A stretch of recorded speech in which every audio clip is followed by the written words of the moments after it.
and welcome to Early Childhood Ireland's podcast. Our podcast features interviews and discussions on all issues relating to quality early learning and care, with a range of speakers who are leaders in the areas that matter to Early Childhood Ireland members. I'm Maura Corbett, and I work with Early Childhood Ireland. In this episode, I'm really delighted to be chatting with Joanie Barron. Following on from our last episode with Sharon Skehill, we wanted to continue this discussion with educators about children's participation being a fundamental enshrined aspect of practice every day, giving children real opportunities to participate in their settings. Joanie has been working in the Irish early education sector for over 35 years now. She was instrumental in the setting up of Wallaroo Playschool in Cork. And prior to this, she worked at Play Mountain Place in California. She initially studied at UCC and subsequently she did a postgrad in play therapy with the Roehampton Institute. For this final episode, I'm really pleased to be joined by Joanie. I've known Joanie a long time, and her views and influence, her views and ethos have really influenced me a lot over that time. So Joanie, you're really welcome. Thank you very much, Maura. So, Joanie, can you tell us, first of all, a bit about yourself and your setting and the establishment of Wallaroo and so on? I'd love to. So, as you said, I have been working for almost 40 years in the early years sector. I started out in Play Mountain Place in Los Angeles, California, back in the early 80s. And Play Mountain Place is a democratic free school set up in 1949 by Phyllis Fleischman. Phyllis started off with a preschool back in 1949 and then developed a primary school because the parents didn't want their children to leave, and eventually had a secondary school on the premises. Right now, Play Mountain Place still exists, and it just has the preschool and the primary school. So I was there for 3 years. I did an intern year and then had a job as a head teacher for another 2 years, I suppose honing my skills, because working at Play Mountain Place was such a completely new experience for me. I had gone to Los Angeles with the express purpose of coming back to Ireland eventually to set something up. Something educational, and I wanted it to be in some way alternative to the educational system that existed, but I really didn't know what that would look like. So during my 3 years, I was steeped, I suppose, in the humanistic education approach of Play Mountain. Their philosophy stems from a number of different sources, one of them being A.S. Neil's United Kingdom schools that are democratic free schools. I can't remember the years he was doing that, but well into the 1960s. And I think Summerhill was his school that still exists in the UK today. So some of those ideas of, the children being in charge of their own education and the children having a say in the running of the school were part of the approach of Play Mountain as well. And then the other major influence would be Carl Rogers. So Carl Rogers was a humanist psychologist who he developed the idea of person-centered therapy, which actually revolutionized psychotherapy at the time back in the 1960s.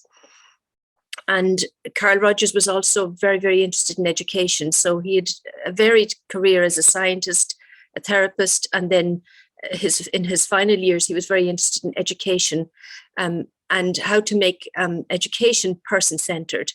So I think even the idea of child-centered and that language comes from Carl Rogers, who believed that within each person is the ability to solve their own problems. So all of us contain within ourselves the solutions to our own problems, and the teacher or the facilitator is a guide that helps to draw that out from the individual person.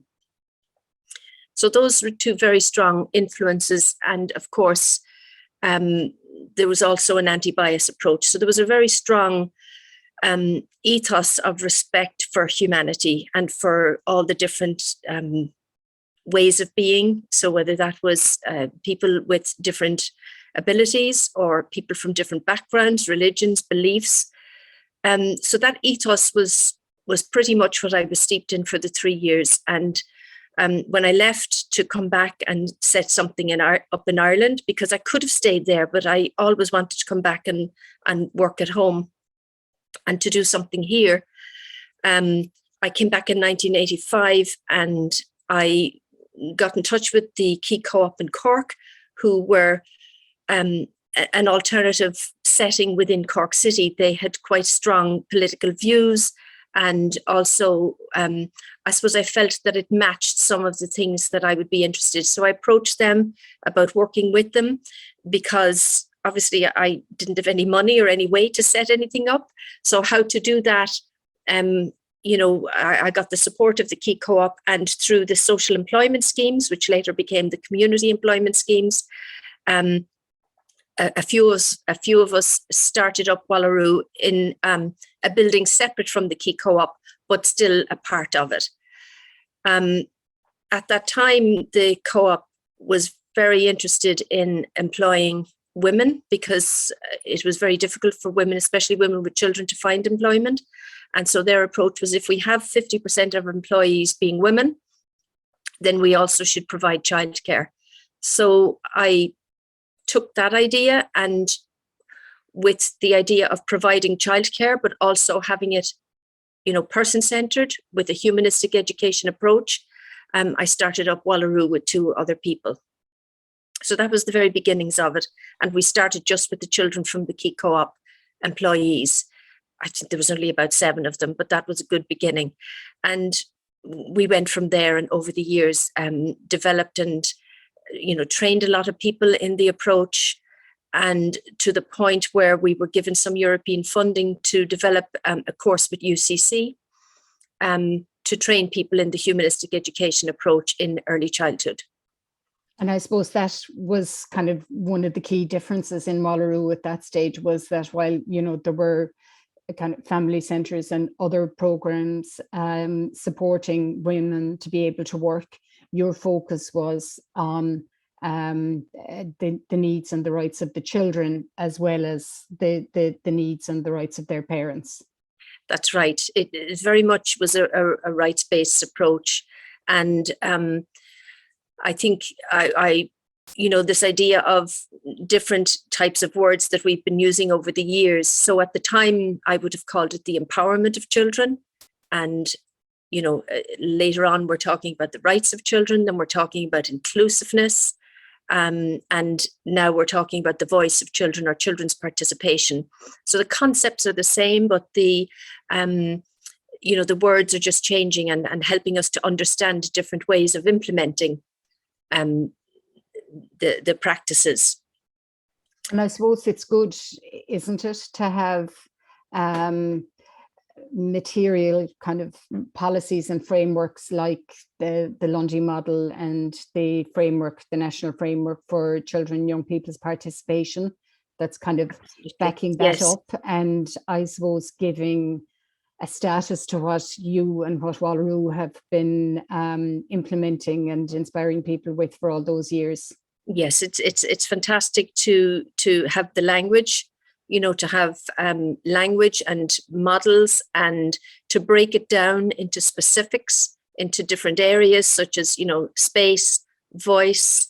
These things are really important, and to explain in detail what that means, and then how you can implement with those different areas. I think in the early years, the worry is that these are very young children. They're all under 5 in the early years, and how can you implement, how can you hear the child's voice, and what does that look like in practice? So I was thinking of some of the examples that might help. So, the Lundy model talks about space, and I think space is really, really important. So that can be looking at, when children come into a space, what are their needs within that space? Because one of your other speakers said that not all children are homogenous. So, you'll have children coming in on a given day who have a huge amount of energy, and children who have a need to be quieter, who may be feeling a bit more fragile. and maybe can't be around very loud noises. So how do you accommodate those within, if you only have one room? That's going to be very hard. So it's really important that there is space and the appropriate kinds of spaces, so that there are areas that can be divided off, so that, the child who really needs to be very, very noisy can be that way, but can be maybe encouraged to go to a space where that's possible and not disturbing the children who need to be quiet. So we've always had that outlet, if you like, in Wallaroo, where there was always a noisy room, or that you'd have access to the outside, so that the children who are in a different emotional state from each other can be accommodated. And that's the same for all of us. We're, from day to day we can change, and from different times of the day we can change, and also different personalities. Some children need a lot more of being able to do lots of big gross motor skill activities, and also, have their voices heard a lot more, in terms of sound and loudness and physical activity. And it's important that they don't get squashed, but that they don't also impede the other children who have a need to be quieter and do maybe more relaxing, slower, quieter activities that, they don't often match those two things. So in that sense, I think space is really important. And it can rise and fall as the day goes on in response Absolutely. to, kind of what's happening for them in their day, their interactions with the adults and the other children in their space, and what's been happening at home that varies throughout the day. Yes, yeah. And, we were talking earlier about being child-centered, but I actually think it's about being individual child-centered, because, to think of child-centered, you think, oh, yes, all the furniture is low and they have access to everything. But that's a part of it, and that caters for most of the children in the setting. But at the same time, emotionally and socially, maybe even in terms of their learning, they're all in very different places. And it's important to try and accommodate that on any given day. And I suppose, one of the greatest resources we have are our childcare staff, our early educators. And they need to be properly supported to be able to give that attention to the individual child, and not have, really big ratios, I suppose small ratios of adult to child. There needs to be enough so that, as I think it was Sharon was saying, that you have the ability to have the smaller groups, and that can be facilitated, and the needs of an individual child can be facilitated on a given day or at a particular time. So that resource of the childcare staff is one of, there's space, and then there's the resource of the people. These are the two most valuable things that we have. And so really crucial that there's enough physical space and there's enough staff, and, well qualified, experienced staff who have a good understanding of what their role is. And who have been supported and are supported. That ethos and understanding of the value of children's participation. Absolutely, absolutely. And that they're not expected to do that in stressful situations. If you do have 2 to 22, how is that possible to really manage listening and supporting each child? The tendency is to try and keep them as safe as possible in big groups and to try and get things done. But that's not going to really help the child's participation if you're, just thinking in terms of how can I manage this large group of children on a given day. There has to be the time to be able to really just take a breath and listen to what's going on, observe the children, and if you're being pulled in every direction, that's hard to do. And time to reflect, to give the voice and the audience as well, to kind of, that it doesn't stop with the listening, that there's the reflection to enable that on an ongoing basis. That's right. And so that's not just time within the session, that's time afterwards for reflection. Some of the other Absolutely. things, yes, I was thinking about where you also had speakers talking about food, and I think food is such an important part of children's daily life, and the food that the children bring in, they're bringing that from home. So it is a very important thing for them. It is meaning for them as well, apart from just the nourishment. But how children eat their food, when they need to eat it, these are all choices that they should be able to make and not have to necessarily wait until lunchtime. If a child is hungry when they come in, maybe they didn't have time for breakfast, maybe they didn't feel like eating then. So I think having control over when they eat is really important. And I know that can be difficult, but if the children are shown that this is, you've put your lunch away, this is where it is, and that they have that understanding that if they need it, they can go get it and sit down quietly and eat if they want to do that, and that is something that will be stopped. Sorry, I cut across you there. And who to eat with, that they can eat with their friends, that they can decide to have a snack with the buddies and have a chat about whatever they want to chat about. That's right. And you can still have limits about where the eating can happen. It doesn't have to be that on the carpets, if you're worried about the yogurts getting spilled. It could be that, okay, so this is the area. If you do want to eat, you can choose to eat at this table or this table in that area, where away from the puzzles or whatever else is going on other tables. So there are ways to manage that, but I think it's an important one.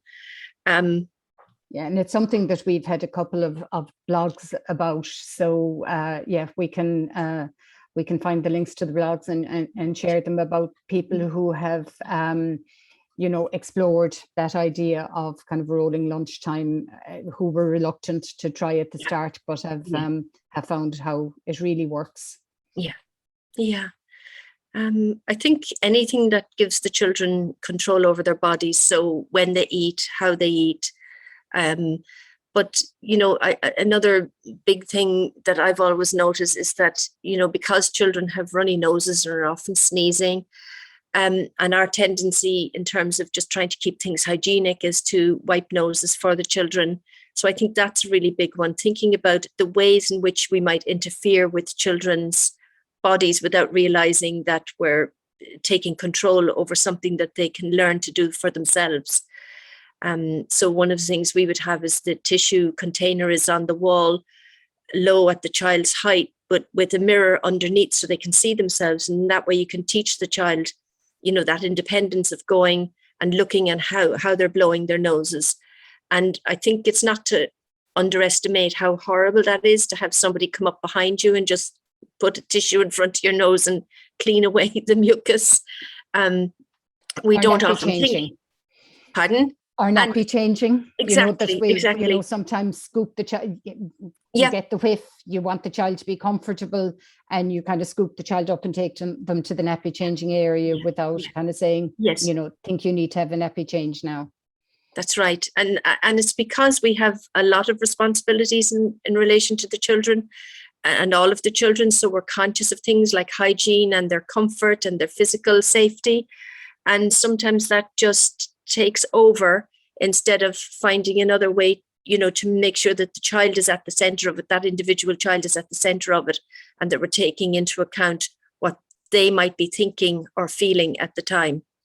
And that idea of the slow relational pedagogy that Geraldine French talked about in an earlier podcast, that taking it easy, taking the time to go at the child's pace and follow the child's lead. It's just so vital in a respectful, child-centered setting, isn't it? Right. And again, that comes back to there being enough staff so that people don't feel under pressure to do everything all the time, that they know if they leave the room and go slowly and take time with this child to do this individual thing, whether it's putting a plaster on their knee or, listening to whatever the problem is that the child is upset about, that they feel that they can take the time to do that. But if the other person is left with 21 children, that can feel like, you don't have the time. So resourcing the staff so that there's enough people in the room to take care of everything is important. seeing the value in those moments. Yes, yeah. I think as well, the children getting to solve their own problems is a big one for me, in really listening to the voice of the child. So when the child does come and has a problem about something, and it could be something simple like, I can't do this, I can't put the lid back on the marker, that we give the time to the child to sort that out themselves with support, so that we, scaffold and help, but don't do it for the child necessarily. And, and show them they can do it by themselves with the help, and we acknowledge that with them as well, so that they become, they have that sense that they can achieve things. But there are lots of kinds of problems that the children come with, like it may be that they don't get the toy they want, or somebody won't let them join in, and the importance of really listening to what is going on from the child's point of view in those situations.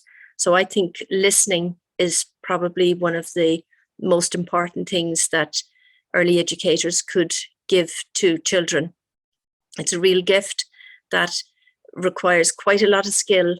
I mean, it's easy to understand it and to grasp the concept, but practicing it takes years to really stop yourself from doing before listening, from interrupting in the middle of listening, from thinking what they're going to say before they say it, and finishing their sentences, or even, just making assumptions. There are just so many blocks to really listening to somebody that are hard for us to learn.